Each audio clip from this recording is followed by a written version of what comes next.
Tennessee, where freedom is alive.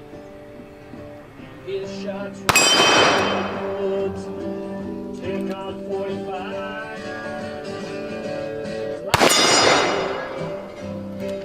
Shoots around on any probably should. His commentary knows in the land of the free. Life is always shooting down animals. He probably wouldn't do it if he his life is good. He won't do it if he could. His life is good.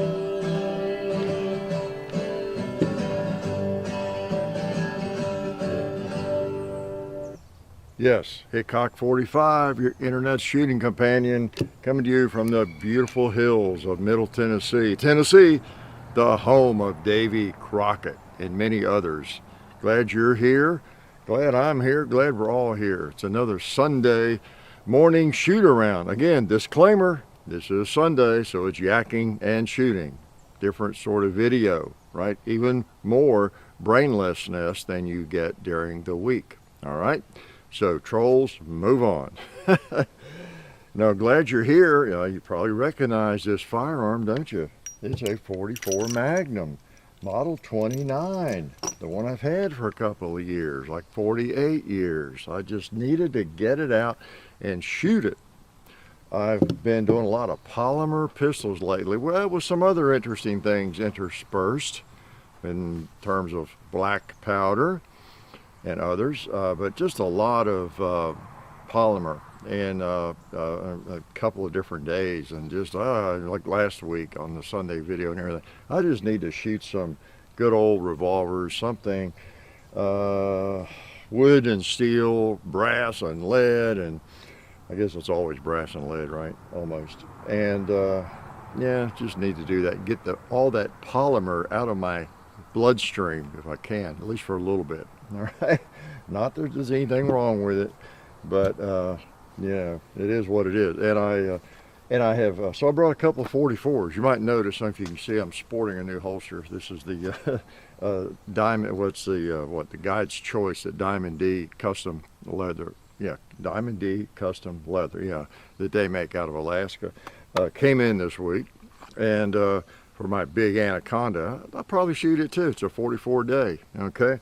And it's a chest holster, need I tell you, for that. You've probably seen these before, and there's others, other companies that make them. And they're not a sponsor, but they send me a free holster, and if I need something, I can get a holster out of them. And great outfit, great people. But it's it's just nice. These things, I discovered them years ago. If you're carrying a revolver around, I don't do a lot of like hours and hours and hours of hiking with a handgun, big heavy handgun, as you might if you're in Alaska or somewhere, but occasionally I do.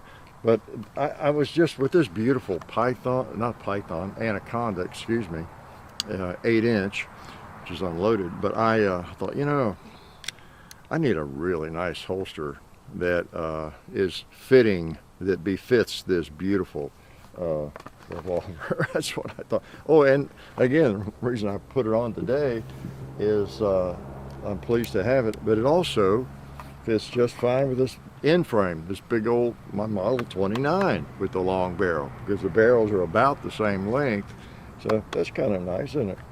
I put the Ruger Red Hawk sort of fits. I'd have to loosen the screw a little bit. I think it would do okay if I weren't doing too much climbing upside down, that kind of thing. It's a little fatter, but man, these two fit just great. And of course, any of my Model 29s, I guess any L frame would be okay, maybe a little loose. Yeah, but any end frame, and I have a few, right, would work. But it's nice to have place these long barrels, and I've got some hammer down rounds here, and back up ready, okay, for bear, grizz, or whatever. So that's what I'm doing today. What are you doing? Like I said, I just need a little bit of a break from the polymer. I have a love-hate relationship with polymer. I guess I always have, even back in the days when I discovered Glock and everything else. I saw a comment on the I guess it was the Armed in 1975 video where somebody mentioned about how they, it was typical, all the malfunctions of the 1911, because mine did in the first magazine, in that video. I think that is the magazine. But on that one, that particular mag, I think. But it was a time when 1911s, you just sort of expected malfunctions a lot of times. It's kind of before they were being tweaked by the factory, and they just assume you're going to shoot 230 grain hardball, nothing else. And if they weren't broken in, or I don't know, maybe the extractor wasn't tweaked just right, you're just going to have problems. You need maybe do a little work on it, polish the ramp, make sure the tension on the extractor was right, and all those sorts of things. You had good quality magazines with strong springs. And then they work 99% of the time when you get all this stuff tweaked. But it was interesting that was the way it was, and so that's all the more reason that the Glock appealed to me. Okay, the newest, hottest polymer pistol of that day, and most common. It was, just utterly reliable. It was just kind of eerie almost. You could just fire thousands and thousands and thousands of rounds without a bobble.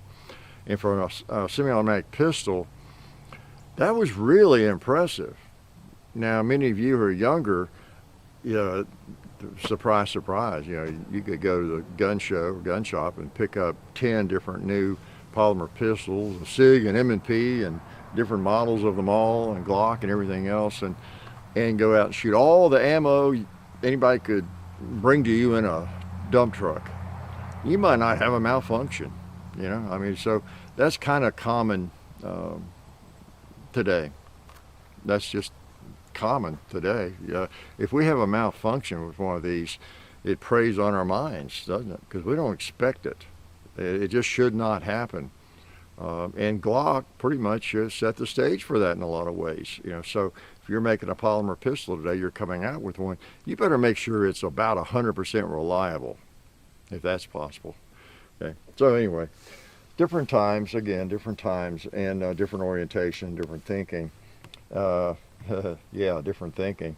Actually, those were kind of the good old days. We didn't realize how good. So, what else? What should I shoot? Boy, do I really want to get both these dirty? I guess I do, since I have them, maybe. Oh man, the good old sweet Model 29. Again, 44 Magnum. Might have some new people here on this Sunday. If so, this was the one I bought in 74, October of 74, 1974. I was buying Colt single actions in 1874, but this one I bought new in 1974 at Carter Hardware in Nashville. It was at a gun show. They were set up at a gun show. And, I checked years back. I think that hardware store was there. I think it's been gone now for a while. I don't know, it may not be. It's over around Lebanon Pike, Fessler's Lane, if you remember that. I was drinking my Elite Water. Yeah, Elite Water. I was at Sam's the other day, and I bought a couple of cases of this stuff. It comes out cheaper than a Coke or something like that, or even other bottles of water. It's funny how people tend to think of it as being some sort of elitist water. And again, it's been really helpful to me.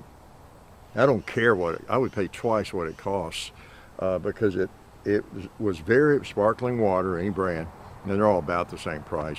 But, well, I don't know, there's probably some crazy ones that, what's it, Pellegrino and Perrier are about the same. There's some others, if you can find them.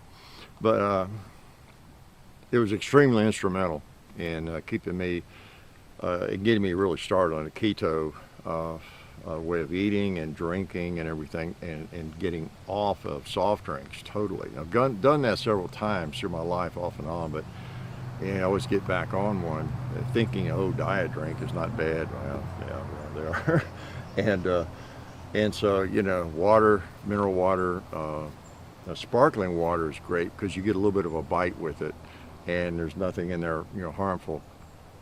And, it's got minerals, it's good water. and it gives you that little bit of bite that you get with soft drink, sparkling water, of any brand. Just for your information, if you're trying to get off soft drinks, I've been off of them now. What was that? When was that? Like February, I guess, early February maybe. And I feel better. I don't look any better, right? I'm just as ugly, but I feel better, and I think sometimes I think better. I'm not sure, but anyway, just never know what I'm going to talk about, do you? Can I shoot this thing again? Let me shoot some. Let's shoot some.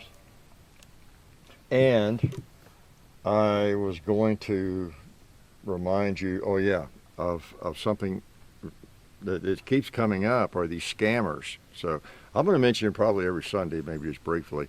And maybe I need to mention it in a video every week or something. I don't know, but there's just so many of them. And I'm getting more of you all asking, it's probably none of you, but it might be writing me and or just asking me, is this real? Or just notifying me like I can do something about it, on Facebook or something, get a message. Just want to let you know so-and-so's doing that so you can stop.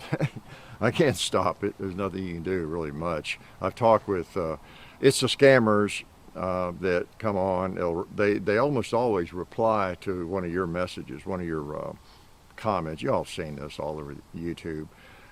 I'm sure it's not even just on gun videos. There's probably others too, but they reply to a comment that you make and say, congratulations. It looks like it's from me. They even have stolen my avatar and part of my username or whatever. And, reply to me on Telegram or WhatsApp or some crazy place. I don't even know what all those are. Text so-and-so number. And congratulations, you've won the gun or whatever you've won, or to get your prize, that kind of thing.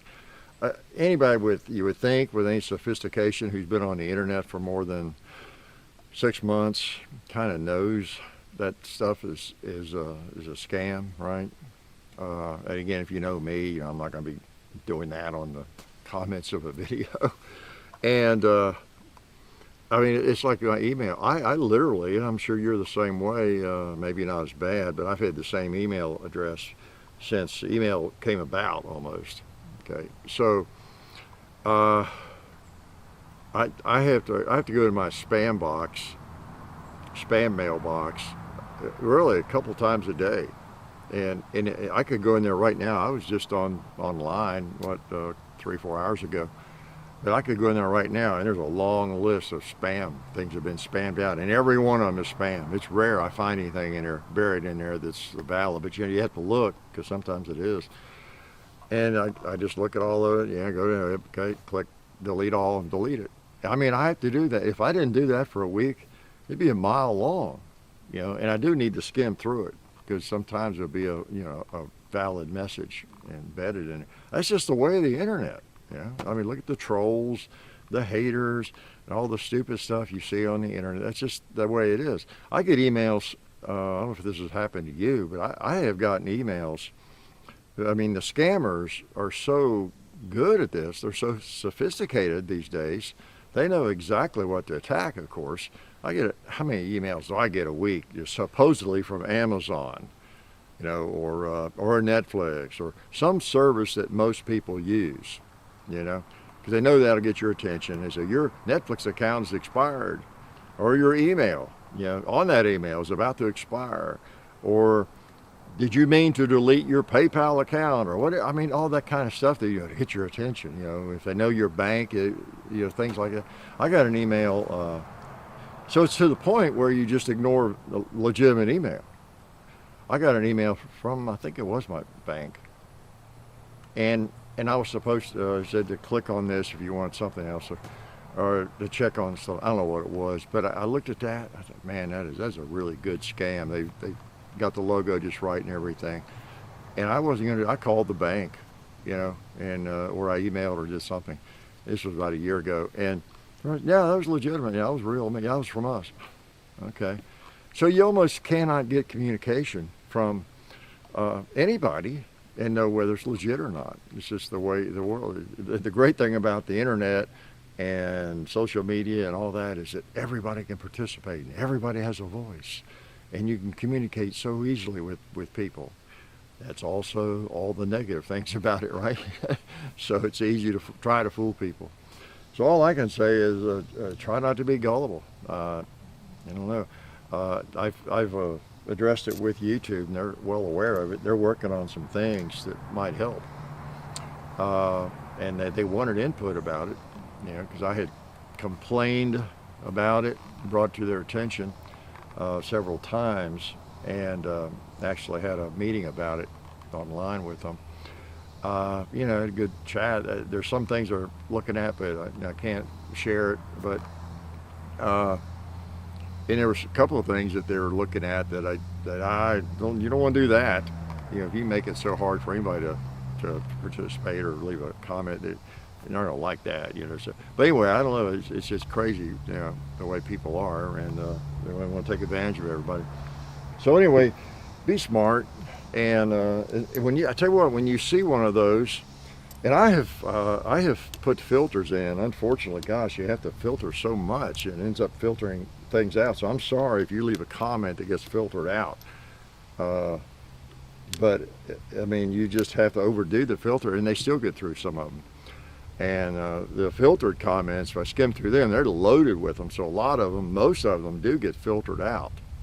But you know, you can't filter, you can't put a word or anything in the filter that applies to a person's username. And that's what they're doing, if you notice. Their username is what it is. You know, it'll be Hickok 45 on Telegram. They made up some crazy thing, got my avatar, whatever it is. Well, I can't filter out those words. I can't even filter out, well, I could Telegram, but it doesn't affect their username, whatever it is. Okay.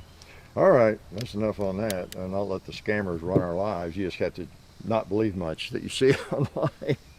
Like I said, if I got something going where there's a contest of some sort, you would know about it from these Sunday shoot-arounds, right? Like, I'm not going to talk about it. All of a sudden, everybody's hearing from me like crazy all over the comment sections about, yeah, go to Telegram, or go here, you've won this, or text me there. But yet on Sunday, I never mention it, or in any video. So, I mean, that's why 99.9% of you know what that stuff is, right?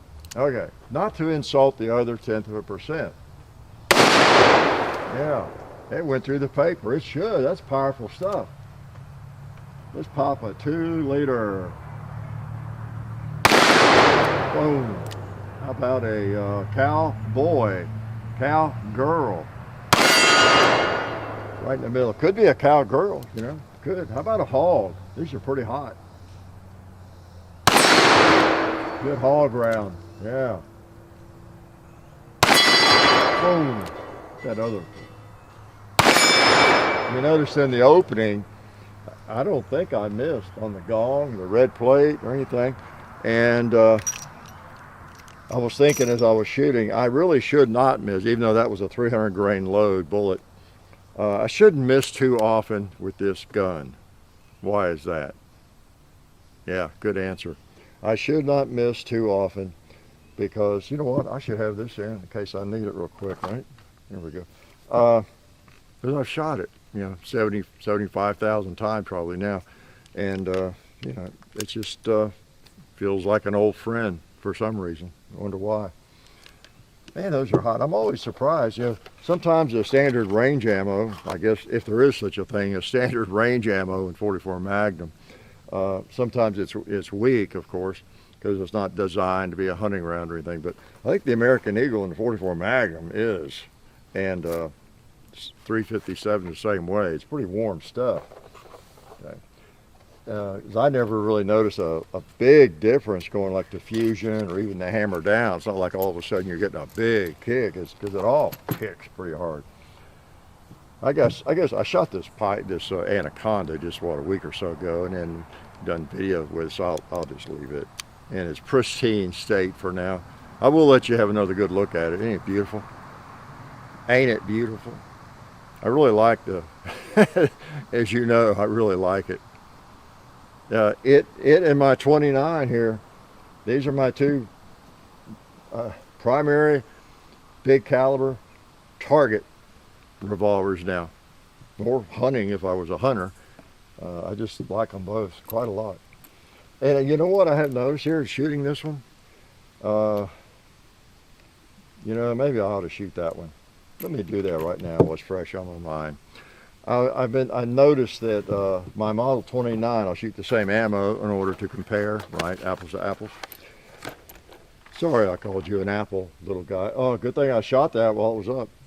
But I didn't mean to insult you. You're not an apple. But I've noticed a sharper recoil on my 29 with this stuff. So I kind of brought it to mind there. While that recoil is fresh on my hand and mine, let me shoot this. Okay. Good old Anaconda.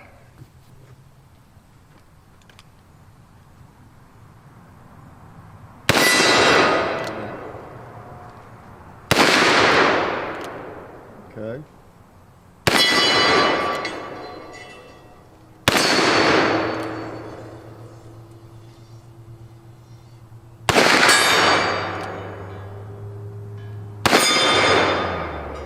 Well, I don't know. Maybe there's not as much difference. There's a little difference. I don't know. Not a lot. I was thinking there's more. Kicks pretty much with both, I'll have to say. All right. I didn't swallow another bug, did I? Yeah. All right. Someone wanted me to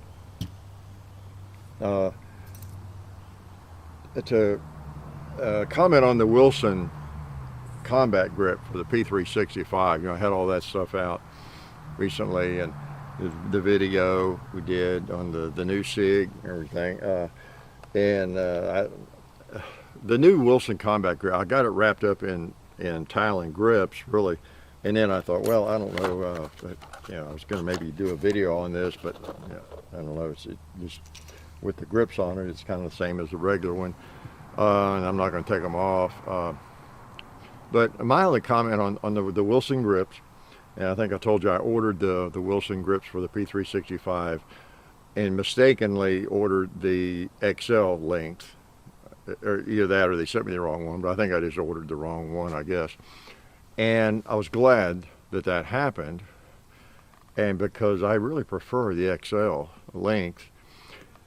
And so, you know, I got out of the box, I took my slide off my P365 and I put that on there, and I thought, wow, okay, this is a little longer too, isn't it? You know, and I really had to kind of look at my order and everything. I thought, well, maybe they just make I thought they just made one grip, I think, at the time. It was two. And I thought, oh, they make it a little bit longer, it looks like. I wonder if it's as long as the XL grip. And what I'd done, I'd ordered the XL version of it, I guess. Glad I did. And so, just quickly, it's fine. It felt, I really liked the feel of it, actually. It felt, as far as the shape and everything, has a little more breadth to it, a little more circumference to it. And just a little bit, and it feels great. There's not a lot of difference, really. It's kind of flip the coin on it or the SIG, but it does have a little more meat to it, just a little more, or circumference. So that should be the main thing. I mean, there's nothing dramatically different other than that, for me, in terms of the feel. And same length, takes 12 round mags, flush mags, and works fine. So I don't know what to say about it other than it's fine. I'm torn between it and the original. I have several configurations that I've shown in the videos, and I guess I've settled on pretty much the 365X, maybe as my favorite. Okay, the XL grip and the standard slide, shorter slide. But I kind of like the XL just in general, with whatever the slide, even with the full length slide, it's fine too. But for pocket carry, either one, all that works, except for the new macro. It's a little too big for my pocket anyway. And speaking of that, there was a comment I answered this week about pocket carry and different things, and I went ahead and told the fellow in the comments, said something about, well, just so I'll reveal my secret. Yeah, it was not a big deal. I'm a big fan of pocket carry. I know a lot of people are not. A lot of trainers think that's horrible and everything. But what I do is, he was asking me about pants. He has trouble finding pockets the right size and all that kind of thing, or he determines what shorts he buys by the size of the pockets and all that. That's what kind of brought it up. And I said, yeah, I've been doing that for a long time. I check the pockets, the front slash pockets, the depth of them, the size and everything, because I have also large hands too. I check all that before I buy them, and I've settled on the Duluth Fire Hose Flex, I think it's called. And as I was telling him, they're not cheap, but they're really nice. What I wear. It's what you see me in for last year, both the pants and the shorts, cargo shorts and cargo pants. So I'm wearing the same thing. I'm very practical when it comes to clothing. I have lots of socks. Guess what? Lots of pairs of socks. Guess what? They're all the same color, same thing. Yeah. Everything. I mean, I'm like Ernest in a way. If you remember the comedian, he opened up his closet in one of those movies, and he always wore a blue vest, a gray T-shirt, I think, and blue jeans. And he opened up his closet in one of those comedy movies one time, and he had like 15 or so hangers. I mean, just perfectly placed, and every hanger had exactly the same outfit on it. That same blue Levi, I guess, vest, a gray T-shirt, and a pair of jeans. It was funny. I'm kind of that way, and but anyway, so that's what I wear. So I have the same pockets year round. I made that transition. I think about these things.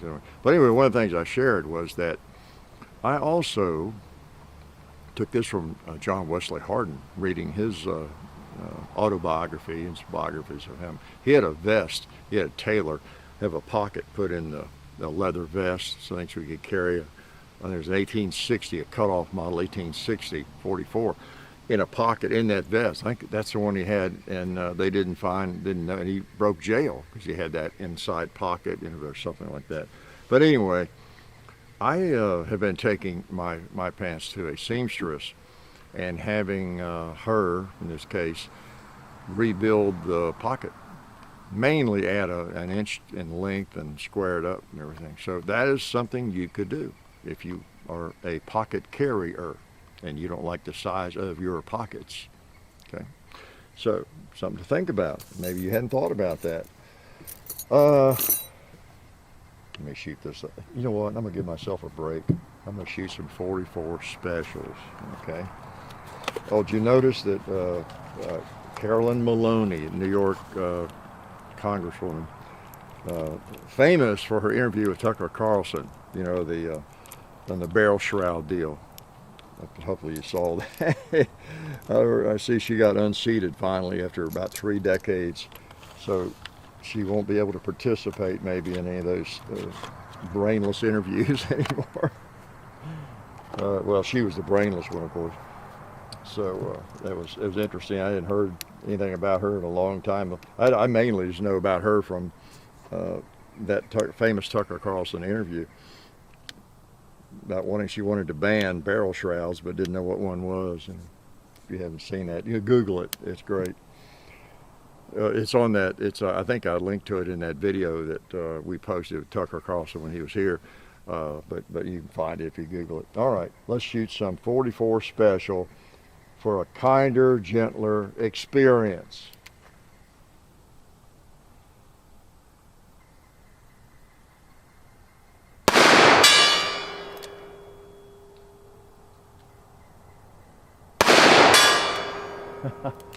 I love that sound. How about a 2-liter? All right. Boom. One more, I think. I know what we'll do. That paper thinks he's safe, but he's not. Yeah, see, I could see right through it. That's empty. Yeah. I can see right through it. Look at that. Look at that. Bullseye from behind. Bullseye from the backside. Shot him in the back. Yeah, you thought you were safe, didn't you? It's like those 2-liters that get away sometimes. They think they've gotten away, but they haven't. Yeah, nothing like a 44, very flexible. That's a very pleasant round to shoot. And especially a large, heavy 44 like this. And again, I always repeat, it's the ballistic equivalent to a 45 ACP, basically 44 Special. So it's all relative, isn't it? It's not like you're going down to a 22 short just because you're shooting a 44 Special. People get crazy about the power of cartridges and stuff. One of the areas of the most craziness, I guess, is when people start talking about 10 millimeter and 40 S&W, or 9, or in that category. It's like, I don't know, it became so fashionable, 10, 15 years ago, to start hating on the 40 all of a sudden. For a while it was everybody's darling and everybody carried it, police and everybody else. It was extremely effective. And it's a slightly bigger bullet with more foot-pounds of energy. Is it going to be less effective? But again, the 9 millimeter is not enough difference, so a lot of people are going back to it. But anyway, people are just determined to compare the 40 with the 10 millimeter. Now, just because the evolution sort of came that way, FBI adopted the 10 millimeter and there was too much power and they cranked it down. They developed the 40 Smith & Wesson, all that kind of thing. I don't think of it as a weak 10 millimeter. I think of 40 as, and I mean technically it is kind of just case cut down, but I think of it as I compare it with a 9. When I think 40, because that was the thing about it. You could still maintain really good capacity in the same size pistol. Like Glock 19 holds 15, Glock 23 holds 13 rounds, 40. So not really enough difference to write home about. So basically, you're not giving up capacity. You've got about the same power, probably a little more, whether people want to admit it or not, right? And so, yeah, nothing wrong with the 40. In fact, that's what I carried for 10 years and shot and reloaded and shot. So anyway, people get crazy about that. It's just so fashionable to hate on it. It's like it's terrible. It's like a nothing cartridge and all that. Oh, really? Well, let's shoot some stuff with 40, get the same ammo, same brand or whatever, and let's just shoot some stuff if you want to. I don't know, do some gelatin tests even. It's not like one of them is going to just run away with it, the 9 or the 40, but there's nothing wrong with the 40, okay?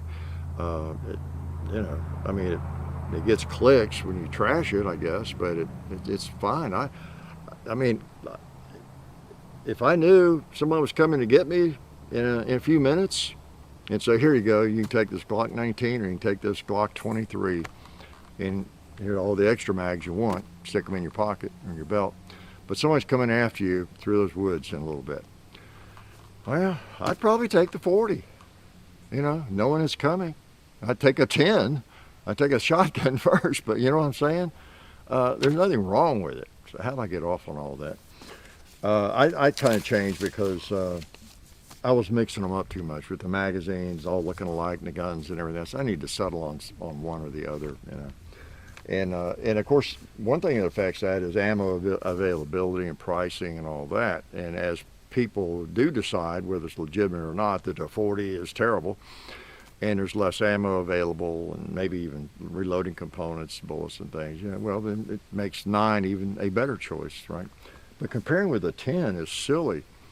People act like 10 is the ultimate atomic bomb out there or something, and I love the 10, that. I've bought 2 new ones, different ones, in the last 6 months. But that cartridge game and power factor game, there's no end to that.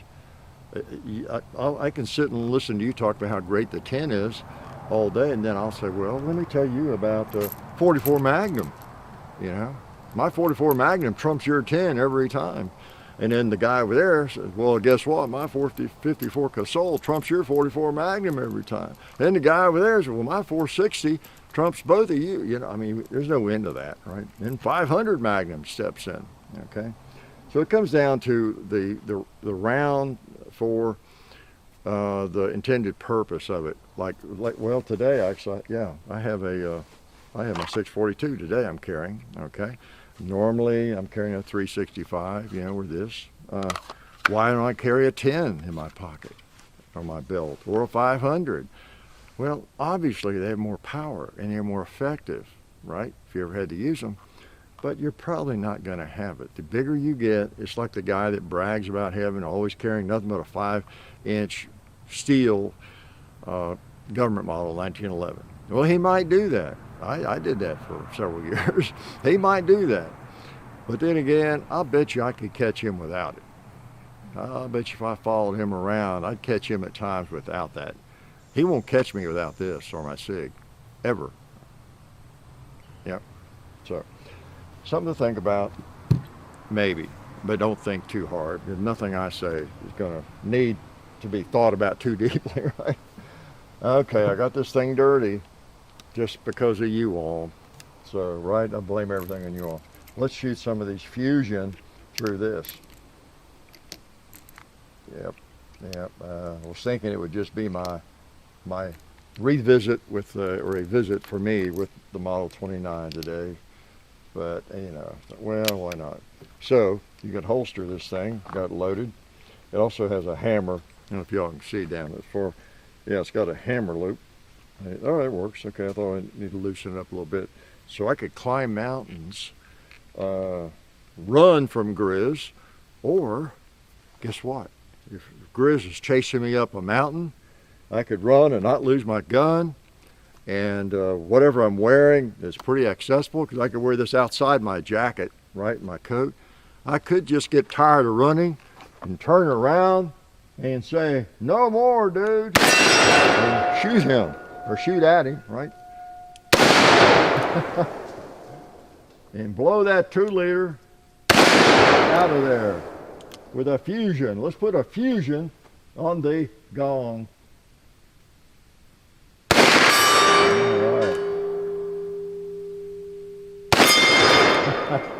Nice. Here I am. Oh, I shot 5. That's okay. I'm out here shooting this thing again on a Sunday. I apologize. I have enough firearms that I could, you know, variety is usually what I'm looking for because it's a time when I just want to come out and shoot something. So I'm really going to shoot something different. But then again, if it's a firearm I really like, then I might choose it, right? Speaking of that, I don't know if y'all can see those down there very well. The barrels lined up in green with weird boards on. That was for a video we did this week, and you'll see it. It was a buck and ball. I'll probably post it for too long. With the 1842 Harper's Ferry, demonstrating buck and ball, shooting some buck and balls just from up here, and then seeing what it did down there. And those 4 barrels, y'all get inside information. See if you watch these. Those 4 barrels represent some soldiers down there marching my way, enemy soldiers. And so I did a little experimentation with buck and ball. And, you know, rather than just use paper, I thought, well, I got some barrels and painted them up and set them down there. You know me, I like to shoot at steel rather than paper when I can. Yeah, when I can. So what else was I going to talk about? Do y'all remember? I don't know. Let me give some advice to young people before I go too long here again. One thing occurred to me, I don't know what brought to mind, I probably talked about this. I know I have common themes. I have such a common brain. But for young folks, especially young people, be careful who you hang out with, who your friends are, who you develop friendships with. You know how that, I know how it happens. I remember getting in with I don't know, kind of rough characters one time. People that weren't really good for me when I was probably like 12, 13, I don't know, 14, long in there. And based on where we were living at the time. But you just sort of fall in with the people that, you know, you end up sitting by on a school bus or in classes with, or maybe you're on a sports team with. But you could be kind of hooked up with people that are not good for you very, very easily and not realize it. And because, you know, there's an old line about that too. I think last week I threw the one at you about tell me your past, show me your past, and I'll tell you your future. You know, so true so many times. Well, tell me who your friends are, and I'll tell you your future is another one. I think one of y'all might have posted that, which reminded me of that. Show me who your friends are, and I'll tell you your future. again, it's another one of those sayings that has so much truth in it that it's something to think about when you're young, rather than just poo-poo it. These adults, they always have stupid advice. These old people don't know what's going on. They don't know what it's like to be 10 years old or 15 or 20. They don't know what it's like or what it's about or anything. And the problem is some of that advice is worthwhile because you get hooked in with certain people or into certain activities or doing things. Some things are not as reversible as others, and you end up down a path. We all have lots of paths. We out there available to us, lots of paths. Some of them really negative paths, some semi-negative, some neutral, some sort of positive, some really positive, all that all determine our future and where we are years down the road. And a lot of life is avoiding going down one of those paths, getting even started on it. And that's where it happens, the one you get started down. And then you tend to stay on that path. It's so hard to get off that path. So you really do want to take that advice early on if you can. Think about the path you're on, who your friends are, where's this going to lead me? Where am I going to be in 5 years? What am I going to be doing in 10 or 20? What do I want to be doing? Do I want to be hanging out with these ne'er-do-wells, these low-lifes or whatever? That sort of thing. So be careful who your friends are because they're going to be a part of you. Tennyson said in his poem, The Ulysses, he wrote that, I am a part of all that I have met. And that line has always stuck with me. I'm a part of all I have met, and on his adventures and everything. And it's so true. I'm a part of everybody I have ever known to some extent, some way more than others. And I could name them, whether it's a high school teacher, coach, middle school teacher, a parent, a friend, a neighbor, people I was in business with. There are 8 or 10 people that have influenced me tremendously. You wouldn't really know any of them, but from relatives to people I worked with at various companies or teaching situations, people that I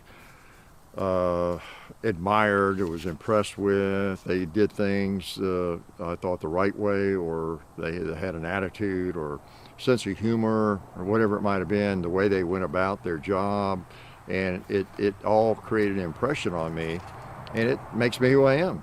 Just like whoever you have hung out with is making you who you are and who you will be. So just be aware of that, because the prisons are full of people that just don't think, just failed to think about the future and the consequences of what they were doing. I've worked with the police department some. I've been in the jails some, not as an inmate, but as a incarcerated person. And a lot of the people that I was, when I was volunteering to help the local county, the people you'd end up arresting and everything, we always think of just really mean, vicious people committing these crimes, and often they are, right? Especially the worst of them. But so many of the people in jail or that you're taking to jail, they just dumb or do dumb things. They don't think about the consequences. I mean, really, that's so much of it. One night when I was a volunteer with the sheriff's department, I volunteered to. They needed somebody to watch a prisoner who was in the hospital up in Clarksville, Tennessee, and this guy he killed somebody, and he'd been in 2 or 3 different prisons out west and around all this, and he had cancer and some other health issues, but he was in there recovering, and it needs somebody sitting in the room, with him, because I mean he was a serious felon. I don't know how many years he had left on his term or what, but anyway, that's it. I chatted with him a little bit, and and just hearing him talk, and of course how he managed to survive some of these really tough prisons and things, but why he was even there, he'd killed some guy, or shot him or stabbed him, I think, and they were just out like, and not about 4 miles from me, really. They were out on the creek or the river, having a party, drinking, and somebody flirting with his girlfriend or something like that, and got into it, and I think it was a stabbing. I don't know, or I don't remember now.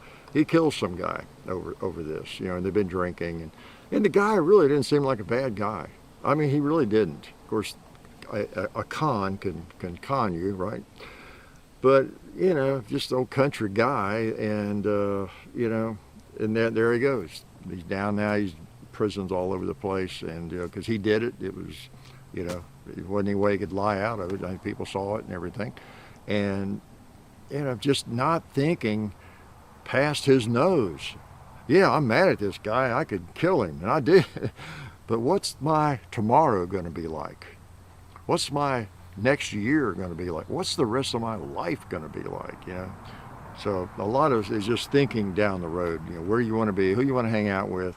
If he had picked his friends a little more carefully, and who he went to beer parties with and picnics or whatever they were doing on the river, he might not have been in that situation, right?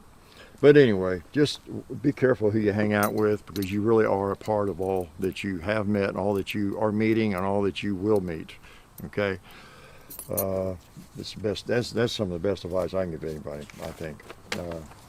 But what do I know? I'm an old guy.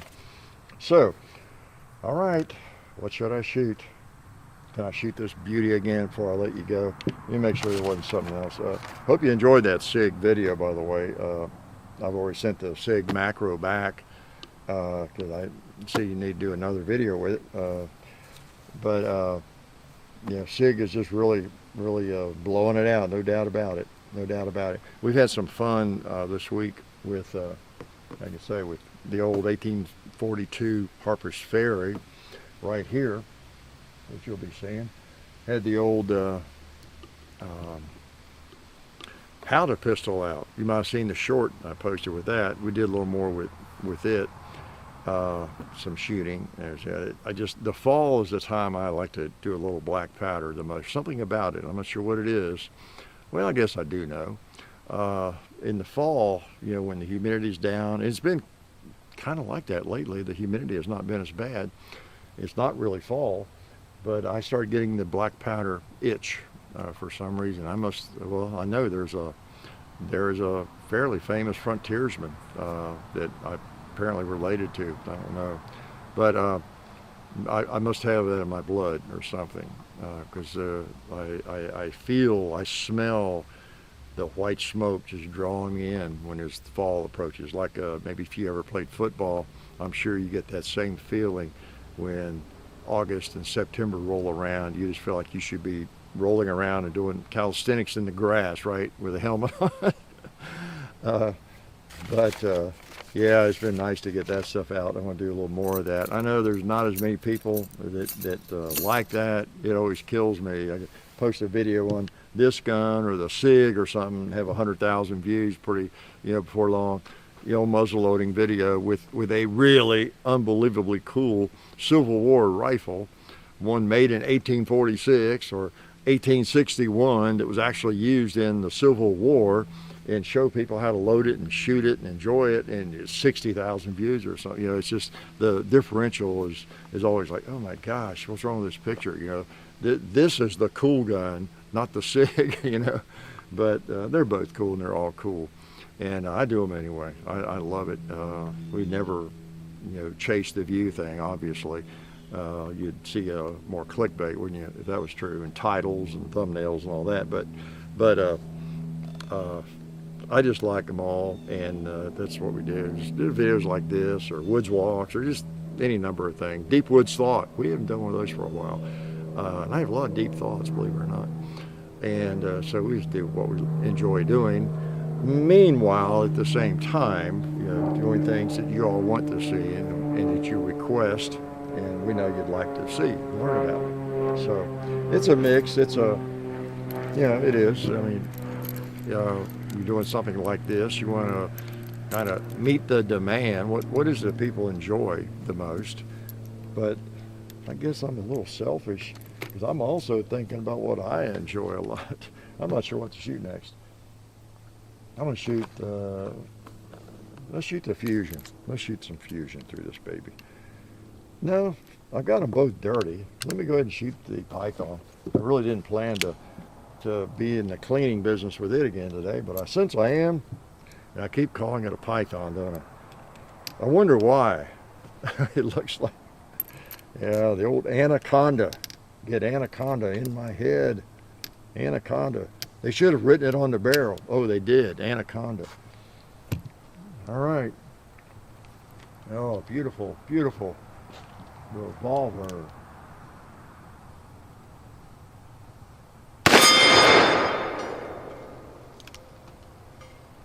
Oh, let's see if we can hit the turkey over there.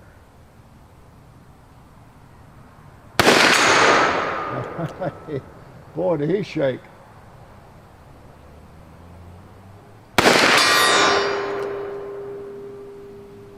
All right, we've really been fusing the old gong. I'm gonna hit that propane tank. Might knock it over if I hit him right. Yeah, goes through it. Oh, that one got him. All right, little fusion action. Oh boy. 44 Magnum, a really nice round.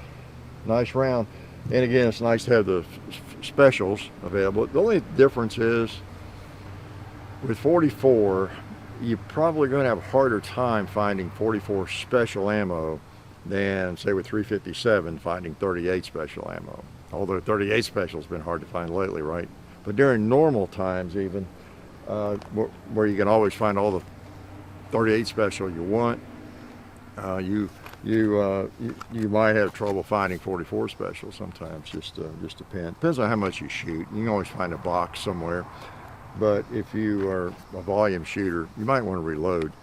Man, I started reloading 44 a long time ago. One of the best rounds to reload, at least it has been historically. It may have gotten better in the last 10 years because of cowboy action shooting, but 45 Colt used to be not that readily available, you know, and so I started hand loading it back in about 73, I guess, yeah, and when I got into hand loading, I started with 357 and then 45 ACP, and you know, because my gosh, a box of 45 Colt, even when there's not an ammo shortage, can be really expensive. So can 44 Magnum, of course, but it's a shame. They're really good rounds to hand load for that reason. If you see that you're going to get into shooting pretty much, those are. And if you think you'd enjoy hand loading, you can save more with some of those cartridges than with others. You take a cartridge that's readily available, well, like 9mm or something. You can save some, but you don't save as much. You know, you don't save that much. But with some of the big bore stuff, for example, I would guess, times are so screwy right now, but in normal times, even though it's the same caliber, you can save a lot more money hand loading 45 Colt than you could hand loading 45 ACP, for example, because 45 ACP is so common and so many people shoot it, even still, I guess, that there's just a lot of it out there. You know, it's not cheap. But the 40, for example, today, I don't know what's a box of 45 ACP cost. You know, range ammo, 230 grain ball. What you might pay $30 now or something. Yeah, but you look at 45 Colt and it's 50 or $60 or something. All depending on the ammo situation, the economy, the shortages, and all that sort of thing. But anyway, I'm just rambling, so I need to let you go. I didn't know anything else that you need to hear about. Oh, there was some people I mentioned about substitute teaching last week. Possibility of maybe it'd be fun to go back and do a little of that. And people say, you wouldn't like it. You wouldn't work out so well in the woke environment, you know. And I said, yeah, you're right. Yeah, you're right. I would have great difficulty. I mean, the first time I got an email from administration about our using correct pronouns or something, or whatever it is, you know, English teacher, but I'd say, yeah, I think I'm out of here. I should never come back. So yep, you're right. It's easy to remember just the good parts, isn't it? But and actually, it's just the way things have gotten. It makes it crazy. And I'm afraid it ain't gonna get a lot better if we don't all get out and do something about it. Vote, vote, vote. Be sure you do, and you are in touch with your representatives about all this craziness, because it's kind of an even split. You know, it seems like, at least. It's not really an even split, probably, but in terms of the people who determine what happens, you know, in voters, it is. You know, so if a large segment of people don't vote, they really are sinking their own ship. You know? So make sure you're really letting the people in power know your thinking, and let them know that you vote religiously. And you know, that's where you start. Got to do that, and then go from there. And of course, you write your letters and stay in touch, and locally, statewide, and nationally. So, you know, even though the Constitution is what it is, you know, we have learned that you know, depending on who's in power and what kinds of craziness are going on and what kinds of executive orders get written up, I mean, you know, Constitution doesn't always save us, you know, so you really need to stay in touch. You really do, as a citizen of this fine country. All right. So meanwhile, shoot straight, keep your firearms clean, and I will see you next week. Life is good.